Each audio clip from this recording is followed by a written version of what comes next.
Welcome, ladies and gentlemen, to the showdown between Kislev and Khorne. It's going to be the matchup of Warhammer 3, the trailer matchup, and it is going to be Kostaltyn facing off against the Herald of Khorne, although I guess in the trailer it's Katarine facing off against a Bloodthirster, but it is what it is. We'll take what we can get.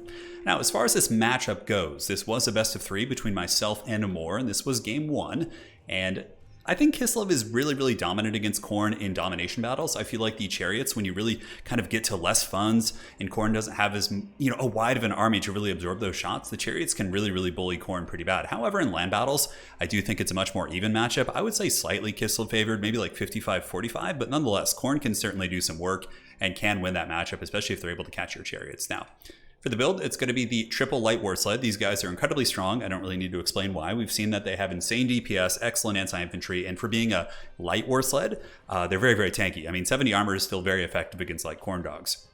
Now, in the Khorne matchup, I was thinking, it's so weird coming from a Warhammer 2 background where you're always bringing magic and it's kind of taboo not to, but really nothing in the Kislev lore magics aside from maybe the slow would be super good here. And honestly, I felt like I was getting more value, more bang for my buck by having a wider army and going for Kostaltyn. So we didn't actually bring any magic, and Kostaltyn does have all 3 of the primary prayers, the one that gives melee attack, the healing, as well as the vigor.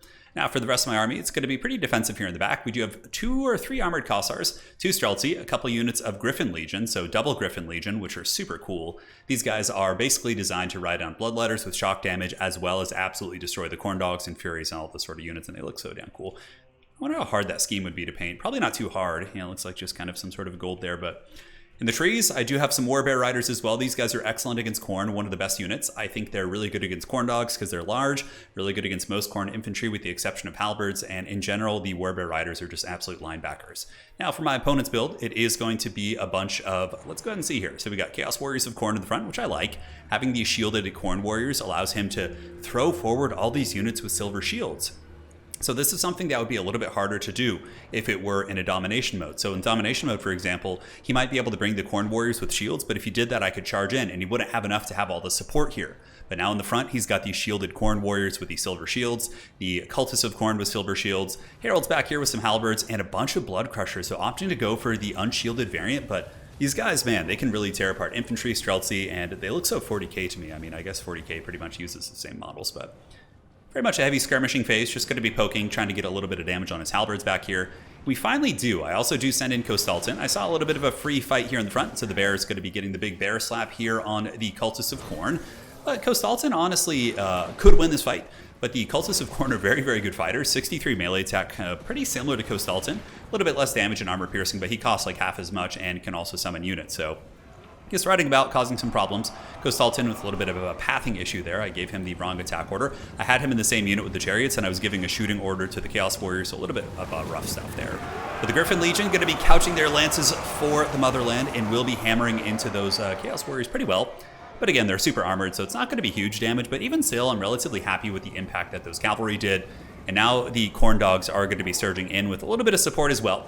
The Kossar is going to be unleashing some pistol fire, and the Streltsy in the back will also be unleashing some pretty hellish salvos into the forces of Khorne, while my other Griffin Legion kind of sits on the outside of the formation, which was a little bit of a mistake. Should have had those guys back here. But here comes the fighting. Big shots going into the Cultists of Khorne. I did go for the shielded Kossars because I wanted to have a tankier front line that would last a little bit longer, even though the shields don't seem terribly pertinent against Khorne. In my experience, these shielded Kossars trade better against Bloodletters, and that's what I was expecting. It was Bloodletters, and there's not really too many of them. It's all Warriors. Griffin Legion shooting into the back of the Chaos Warriors and getting a little bit of damage. Chariots hammering back and forth in front, while Kostaltyn leads the charge, offering the prayers of Ursun. And here we do get the Cultists of Khorne. This is really tough because the Cultists can summon Bloodletters right on top of my guns, and it can really shut those guys down super well. But the dreaded Kislev kite is on, and the Streltsy going to be running away, and my opponent sees me running and sees the supporting bears back here. And a very good play from him. He does send in the Bloodletters to flank my Kossars, who are getting absolutely massacred here. Thankfully, the Kislevites are very durable folk, and they will be fighting to the bitter end. Now my other Streltsy are going to be shut down pretty hard. He took a better angle with his summon this time, and I wasn't able to escape. However, on the far side, we do have a nice opportunity. I would say on this side of the battlefield, it's looking very bad for me. My Griffin Legion is going to be sandwiched by a bunch of units. A little bit of a lapse of micro there, but here it's going quite well. We do have the Fleshhounds of Khorne trapped in combat with Griffin Legion, who are getting the perfect vigor buff. And the Warbear Riders are being given an attack order to go up and around the flanks and space jam right into the back of the Fleshhounds of Khorne. So here they go, looping around, and the Warbears will charge in, and here they come for Ursun, baby.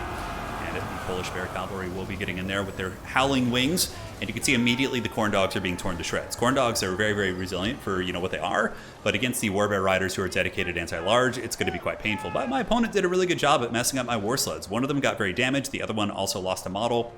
And my Griffin Legion is really tattered, so looking at the current state of the battle, it felt really, really stressful for sure. But the fact that we were able to save one unit of Streltsy here is very big. And one of the weaknesses of this Khornate army is that it does have a very, very elite but slow force. Most of the units are very slow with 28 speed, so it does give me the opportunity to actually kite with this unit, which is pretty hilarious.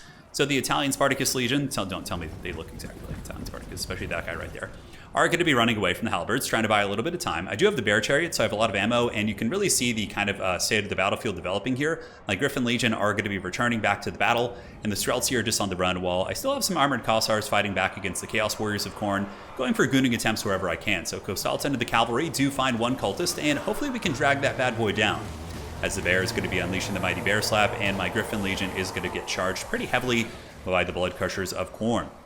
So though Blood Crushers of Khorne do not have the, of course, the shields and are a little bit more of an anti-infantry unit, in my experience, the Blood Crushers of Khorne actually do a really good job against Kislev as well, because they deal with the Kislevite infantry very, very effectively. I kind of like that, and they're cheaper too. Only 300 gold less, I think? Yeah, that's pretty substantial, actually. Anyways, chariots are running around. We do get the Salak's Lullaby to heal those bad boys up, and the Streltsy are able to scoot and shoot, so we're ripping shots, very much taking a book out of the Marines from StarCraft with their little stutter step micro right here, but the Chaos Warriors of Khorne waddling after them with a vengeance, and I do have some Kossars in the back that have come back, and both my opponent and I are just kind of getting our bearings here. You get it? I actually did not mean to have the bear pun, but it totally works there, but yes, we are getting our bearings.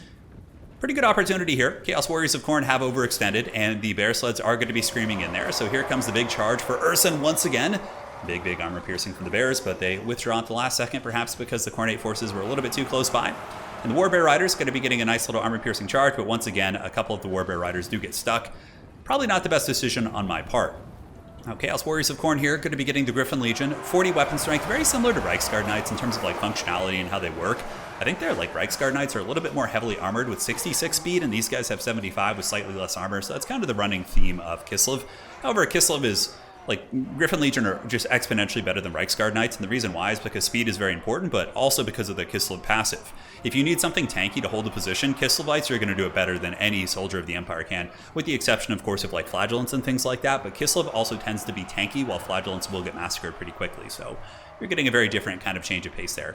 The Chaos Warriors of Khorne getting worn down. My Streltsy are kiting on the back of the map, which was pretty rough. He did end up detaching some Blood Crushers of Khorne, and I knew that keeping the Streltsy alive was going to be one of the most important factors, hands down. So the bonus versus infantry really coming into effect here, as my poor Kislevites are hunted, but are going to be turning about face. And what's really cool about Streltsy is they have amazing armor piercing. So as soon as they start fighting, you can see the Blood Crushers of Khorne actually kind of getting their butts kicked here by the Streltsy. And the halberds aren't going to cut through them super quickly. I think in a pure fight, the halberds would win this, but it does buy me a little bit of time to push them back and maybe get some reinforcements. Now back on this side of the battlefield, the Bear Legion did hammer in, but the Griffin Legion and the Kossars do get punished pretty badly there. Ammunition is getting very sparse as the Khornate forces continue to hunt me. And I do see kind of a glowing opportunity right here. So what I was thinking during the course of the game is let's go over here, let's get these Streltsy and protect them, because I think with the Streltsy online, my opponent's going to have very little chance. But it's getting a little bit rough as my bears are being hunted. Tor's Battle Hymn and Salak's Lullaby and the Vigor buff, so good, giving them that nice fresh vigor there, going to allow them to keep fighting. But as the Khornate halberds do pour in, I'm starting to realize more and more that the Streltsy are pretty much my only hope. So here Rasputin and the crew going to be running over to the backside of the map, and the halberds are on the hunt, but Streltsy are quite a bit quicker with 2 movement speed more, and the Chaos Warriors with halberds going to get absolutely sandwiched. So the bear sleds do arrive from across the map, and I decide to engage in melee with Streltsy. Now the reason being is because it will create the dreaded sandwich, and these guys will take a pretty big leadership penalty as the full fury of Kislev descends on these foul heretics are going to be punished by the champions of the East. So here comes the Streltsy. There go the halberds running from the hills, running to the hills, I should say. We are able to clean them up, so this is pretty big for us. We are a little bit low on ammo, but the Streltsy are still very functional. Khorne is going to be gathering their forces for the last fight. Balance of Power is dead even here. He's been doing such a good job kind of harrying and harassing, but I do decide to charge him with the chariots to buy a little bit of time. The reason being is because I need to get these Streltsy operational. So now they're just about in formation. Kostaltyn and company able to clean up these halberds, and I will be chasing them off the back of the map. And ammunition is now out for my chariots. So of course, we will be attacking here with the Streltsy. They're going to be shooting, obeying the attacking rule, which do of course allow me to get a little bit spicy with the war sleds. So shooting the halberds is the big thing. If I can wear down the halberds, there's pretty much no chance I think that Khorne would have here, especially if the Warbear Riders are still very alive. I think they could take down that Herald of Khorne, but the Cultist is still here as well, and there still are some Blood Crushers of Khorne. So halberd units getting peppered by the Streltsy. Warbear Riders going to be charging back in. Here comes the big charge of Orson, getting right into those. We see a couple bear slaps coming down as the Warbear Riders do decide to pull back, and that's one of the reasons I like them so much, is the dual purpose that you really get from those war sleds, or excuse me, the Warbear Riders. Like, pretty good against most infantry. As long as they don't have halberds, those guys can really do some work. In Streltsy, still ripping some fat shots. One unit of halberds quite beat up, shooting into the other unit of halberds here. They're getting very, very damaged, and now there's really only one unit of halberds that I would say is not going to be breaking like almost instantly on contact. So Streltsy shooting in once again. Warbear Riders going to be getting a fat charge here into the Blood Crushers. It is going to be 14 on 13, and we do have a pretty big health advantage as well. So we get the charge. I believe the bear slaps might be able to finish off a couple of them. A good micro from my opponent does pull them back at the last second. So too do I pull back the Warbears once the Chaos Warriors with halberds get there a little bit. And now the Streltsy are going to be hoofing it, getting on the run again. And dude, so many of these scenes are reminding me of the trailer, like the advancing Khorne Warriors. But the Streltsy, they better start running, because these Khornate Warriors will absolutely dominate them in combat, simply because of the combat stats. 28-28 is not going to stand up against 40 and 44. So once again, knowing the importance of the Streltsy, the Warbear Riders going to be making the ultimate sacrifice, led by Rasputin, getting a big prayer going down, if I'm not mistaken. Tor's Battle Hymn. The melee attack on these bears is off the chain, just like the bears. 87 melee attack here, going to be hitting super hard against these units, and the Streltsy going to be pulling back, while the Warbear Riders sleds are just basically causing problems here, distracting this force, and really splitting them up, because if Khorne were able to stay together here, I think the fight would be exponentially harder. But the fact that these Blood Crushers, the Herald, and the Cultists aren't fighting over here is giving me an opportunity to get these Streltsy away. However, I do take some big casualties there, but the Streltsy were able to create separation, once again shooting in, but now we have a good sandwich opportunity. The Streltsy just ripping huge shots into this formation. Warbear Riders getting in there, but the halberds get a nice intercept, and I take a ton of damage on my Warbear Riders, losing models. The charge reflection is really nasty. You got to watch out for that, and the Warbear Riders really need to pull back there, because without them, I don't think that I'm going to be able to deal with that Herald of Khorne very efficiently. Maybe Kostaltyn can do it, but overall I think it would be very tough.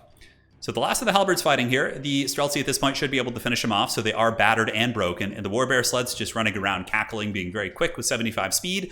And Khorne once again moving through. They have some warriors coming back in, but I think it's about time for the apocalyptic fight, as the Streltsy doing everything they can to remove the anti-large from this army to allow my chariots and other units to really flourish. And now they're going to be officially caught, and there's not really much I can do to protect those bad boys. I can send in the Warbear Riders and the sleds. Really just committing to a big blob fight here probably is going to be my best bet. So Rasputin fighting the Chaos Warriors here, negative 15 leadership. Those guys should be broken and running back to Khorne. Certainly a little bit of ashamed of himself, but Kostaltyn's going to be moving in. I don't know if there's any prayers off cooldown. We do have the Tor's Battle Hymn and the Song of the Sunlight, which is such a powerful prayer, getting like perfect vigor in the late game, even if it's, just like for, however long they're fighting or whatever. I'm pretty sure it stays after the effect. Yeah, it looks like they're still fresh now, right? So that is such a good prayer. Having good vigor in the late game is such an incredible thing, because vigor penalties are extremely punishing.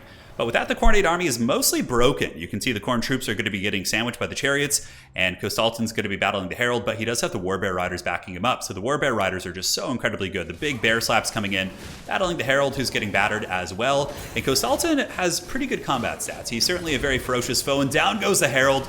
And the Herald of Khorne going to be falling with the Cultists retreating shortly after. GG, well played to more. That was a super good game, and that was game 1 in our best of 3. So you guys will be seeing the next game come up in the probably in the next day or two. I'm not sure. Maybe in the next few days. Depends on my streaming schedule. But we had an incredible series. The games are really back and forth. Pretty much every game we played in that series was just like this. So stay tuned, fasten them seatbelts, and let's take a look at the value. So the Warbear sled, super good. They stayed alive the entire game and were able to really punish. I think those are probably the worst things that Khorne has to deal with. It's very tough to stop them. Warbear, 1800. Kostaltyn did great. Streltsy, I think, were the MVPs, though. Even though they didn't get the craziest value, I felt like these Streltsy at the end of the day really did win me the game, because if I didn't have the shooting at the end, I would have had 0 chances against the halberds. Not the chariots. Nothing would have been able to deal with them. Griffin Legion did fine. His army comp was good against Griffin Legion. Many Khorne players will spam Bloodletters and more Khorne Dogs and Furies to shut down your shooting and stuff, so I think having the Griffin Legion in this build was a good call. I'm trying to think if any magic would be worth it. I really just don't feel like it is against Khorne, like, honestly. Maybe like a Heart of Winter, like blobbing up his army, but I don't know. Maybe something to experiment with. Anyways, GG, well played. Hopefully you guys enjoyed that, and we'll see you back very soon.